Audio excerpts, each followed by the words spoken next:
నేను ఈరోజు హనుమకొండ వచ్చాను. గోశాల చారిటబుల్ ట్రస్ట్, గోశాల చారిటబుల్ ట్రస్ట్కి వచ్చాను.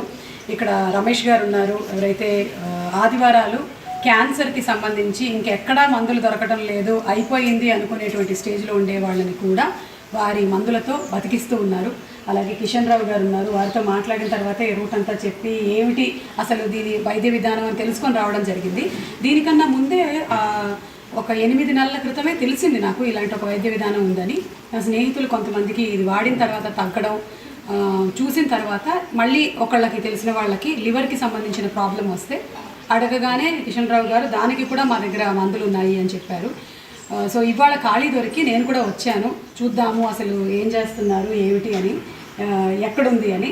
వచ్చిన తర్వాత వీళ్ళు చెప్పినటువంటి మాటలన్నీ విన్న తర్వాత ముఖ్యంగా మార్పు ఎక్కడ రావాలి అని అర్థమైంది అంటే మనలో, మన జీవన విధానంలో మార్పు రావాలి. అలాగే మన లైఫ్ స్టైల్ చేంజెస్ చాలా చేసేసాం. ఈ భూమి పుట్టినప్పటి నుంచి వేరే జంతువులన్నీ కూడా ఎలాగైతే బతుకుతూ ఉన్నాయో అలాగే బతుకుతూ ఉన్నాయి ఇప్పటికీ కూడా. అంటే సాయంత్రం అయిపోయిన తర్వాత ఇంటికి వెళ్ళిపోతాయి, ఆహారం తీసుకోవాల్సిన టైంలో తీసుకుంటాయి. మనం మాత్రం కేవలం ప్రొఫెషనల్ వల్ల లేకపోతే మనకు ఉండేటువంటి ఒత్తిడుల వల్ల రకరకాలైనటువంటి మార్పులు చేసుకుంటూ వచ్చాం. ఆహార విధానాల్లో మార్పులు చేసుకుంటూ వచ్చాం, నిద్ర విషయంలో మార్పులు చేసుకుంటూ వచ్చాం. స్ట్రెస్ అని ఆ కొత్త పదం ఒకటి మన జీవితంలోకి వచ్చి డిప్రెషన్, స్ట్రెస్, ఫ్రస్ట్రేషన్ ఇవి తెలిసినా తెలియకపోయినా చిన్నపిల్లలు కూడా వాడేస్తున్నారు ఆ పదాలన్నీ కూడా. వాటన్నిటిని కూడా తీసుకొచ్చాం. సో వీళ్ళు చాలా ముఖ్యంగా చేస్తుందంటే గోవులు.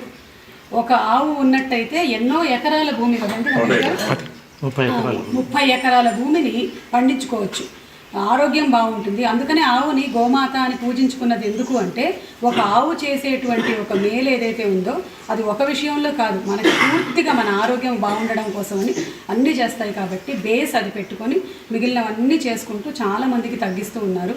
అది కూడా నిస్వార్థంగా చేస్తున్నారు, మానవతా దృక్పథంతో చేస్తున్నారు, ఎలాంటి ఫీజులు ఆశించకుండా చేస్తున్నారు.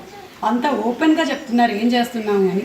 ఫార్ములాలు దాచిపెట్టుకోవటం లేదు, దీని మీద మళ్ళీ ఏదో పేటెంట్లు పెట్టేసుకొని సంపాదించుకోవాలి అన్న ఆలోచనతో చేయటం లేదు. ఈ 18 మంది ట్రస్టులకి నేను నా హృదయపూర్వకమైన శుభాకాంక్షలు తెలియచెప్తున్నాను. ఇలాంటి విషయం నా ద్వారా ఇంకో నలుగురికి తెలియచెప్తే మంచిదని నేను అనుకుంటున్నాను. ఇవాళ తెలిసింది ఇక చెప్తాను.